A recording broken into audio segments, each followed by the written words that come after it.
Ada begitu banyak orang yang keliru. Firman Tuhan berkata di Amsal, ada jalan yang disangka lurus, tapi ujungnya menuju maut.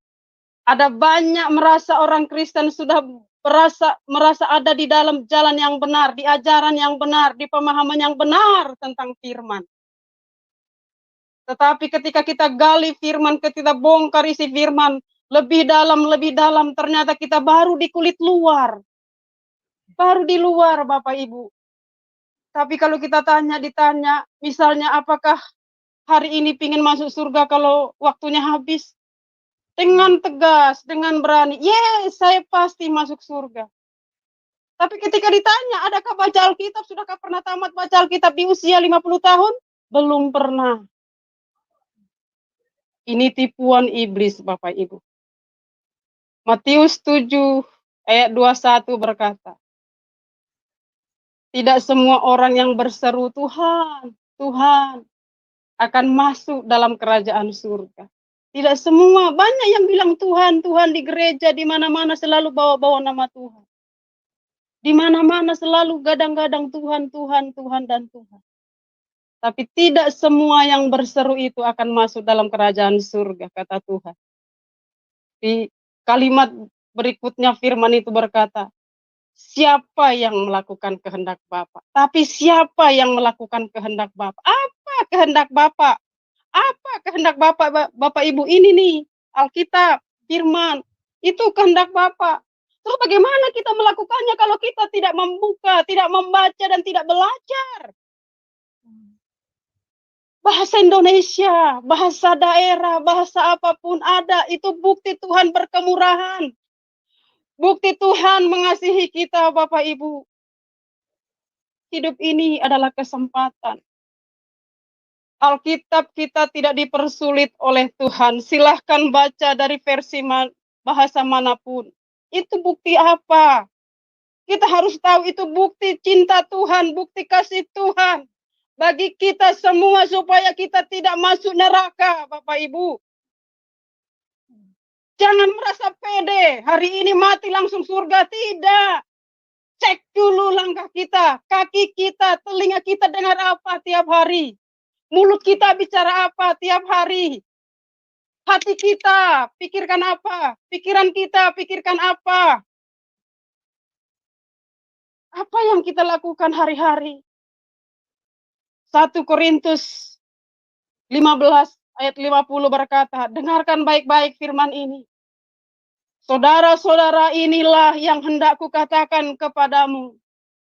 Inilah yang hendak dikatakan kepada kita oleh firman, yaitu bahwa, sekali lagi, darah dan daging ini tidak punya tempat di kerajaan surga. Tidak punya, Bapak Ibu. Bicara kehidupan daging, jangan selalu dikatakan itu pencuri, penjina, berjudi, dan apalagi melakukan hal-hal yang kelihatan. Bukan. Lebih daripada itu, sifat daging. Sifat, bukan perbuatan daging, tapi sifat daging. Makanya Tuhan berkata, sunatlah hatimu. Apa isi hati kita hari ini, Bapak Ibu? Amarahkah? Dendamkah? Kebenciankah? Kepahitankah? Tuhan bilang sunat, potong atau keluarkan. Keluarkan itu dari hatimu. Tidak bisa kita menikmati Tuhan tanpa menyunat hati, Bapak Ibu. Banyak orang Kristen tidak paham ini. Dengan yakin dengan ke gereja tiap hari. Haleluya, haleluya tiap hari Minggu. Dia sudah merasa dapat tiket surga. Dia sudah merasa punya tempat di surga. Tapi ingat, apakah kita hidup secara daging? Tuhan berkata, jangan hidup secara daging. Jangan hidup secara daging. Saya ulang sekali lagi. Tuhan berkata, jangan hidup secara daging. Karena apa? Karena daging, darah dan daging tidak punya tempat di surga. Allah itu roh. Semua yang ada di dalam surga harus roh. Bapa roh, tidak mungkin anak daging. Kalau hari ini kita berkata kita anak Allah, cek apakah kita roh atau daging. Kalau masih daging, jangan ngaku-ngaku anak Allah. Karena Allah itu roh, Bapa itu roh. Hari ini firman ini datang kepada kita semua, Bapak Ibu. Kami membuka kelas belajar Alkitab ini dan gratis kami berlakukan karena kami mengasihi Tuhan.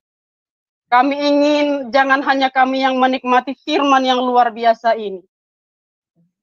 Firman yang begitu luar biasa. Masih banyak kesaksian-kesaksian hari-hari ke depan yang akan kami bawakan, tampilkan di live seperti sore malam hari ini. Ada ibu yang sembuh dari kanker, tidak kami doakan, tidak kami doakan. Hanya karena dia mengerti firman, dia pegang firman, dia lakukan firman, kanker sembuh. Ada yang selalu minum obat karena asam lambung kronis, dia respon firman, firman Bapak Ibu, kami jarang doakan. Tapi mereka lakukan apa yang dikatakan firman. Hari ini bisa puasa panjang. Padahal asam lambung, ada begitu banyak orang tidak mau puasa karena alasan asam lambung. Tapi di kelas belajar Alkitab justru terjadi banyak mujizat tanpa kami doakan. Banyak terjadi mujizat Bapak Ibu, banyak sekali. Keluar dari persoalan hidup mereka. Karena mereka mengerti dan memahami firman. Dan hari ini, Bapak Ibu yang di rumah, yang menonton acara ini, jika bebanmu berat, Tuhan berkata, siapa yang datang kepada Tuhan, segala bebannya akan diangkat. Marilah kepadaku, hai kamu yang letih dan lesu. Tuhan bilang akan berikan kelegaan kepada kita. Dia bukan pembohong, Bapak kita bukan pembohong.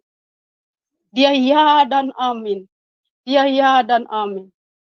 Ini bukti bahwa Roh Kudus bekerja di dalam Ibu Iis yang sudah lama menjadi orang Kristen tapi kering di dalam roh. Dia tidak mengalami Tuhan, tapi firman ketika Roh Kudus menyentuh hatinya, dia alami Tuhan dengan luar biasa. Dan itu bukan terjadi dampaknya hanya bagi kelompok keluarga inti, masuk di dalam lingkungan keluarga yang lain, masuk di dalam komunitas. Satu hal yang Bapak Ibu harus tahu, di kelas ini kami tidak membeda-bedakan denominasi.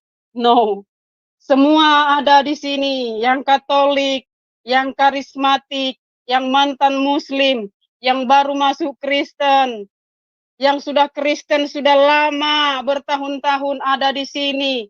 Dari semua denominasi, tidak kami beda-bedakan. Karena Tuhan berkata kepada Petrus, kalau kau mengasihi aku Petrus, gembalakanlah domba-domba. Gembalakanlah domba-dombaku. Tidak ada domba daripada satu denominasi. Semua denominasi itu adalah domba daripada Tuhan Yesus. Dan kita dipanggil untuk menggembalakan. Siapa yang sakit, siapa yang kurus, itu gembala harus tahu. Harus kasih perhatian. Dan semuanya ada di firman. Luar biasa Bapak Ibu, luar biasa. Bukan hanya mereka yang belajar diberkati. Karena kami juga adalah orang yang sama-sama belajar. Sama-sama belajar. Jadi kami sama-sama diajar oleh Roh Kudus di dalam kelas ini. Kami sama-sama diajar. Kami tidak pakai buku manapun kecuali Alkitab tok. Ayat per ayat. Kalau yang sedikit saya cerita Bapak Ibu, kelas ini dimulai dari 2 orang murtadin. Dari Oktober, murtadin yang ada di Ambon dan di Jayapura. Dimulai dari seluler, 2 orang ini setiap hari. Dan saya berdoa sama Tuhan begini, Tuhan Yesus, karena ini kebenaran yang saya terima luar biasa. Saya ingin banyak orang yang mendengarkan ini. Saya ingin orang banyak yang mengalami ini. Saya ingin di setiap kota ada manusia roh. Saya ingin, pertama saya bilang di provinsi, baru kota, kabupaten, kecamatan, kelurahan, dan paling tingkat rendah di satu RT. Satu saja Tuhan, saya bilang. Satu saja anak roh ada di situ. Karena saya percaya kalau ada anak roh, itu akan mempengaruhi yang lain menjadi roh, Bapak Ibu. Luar biasa. Dan hari ini jumlahnya, kalau semua aktif mencapai 100, Bapak Ibu. Itu dari pagi sampai malam, 6 kelas. Kami beda-bedakan.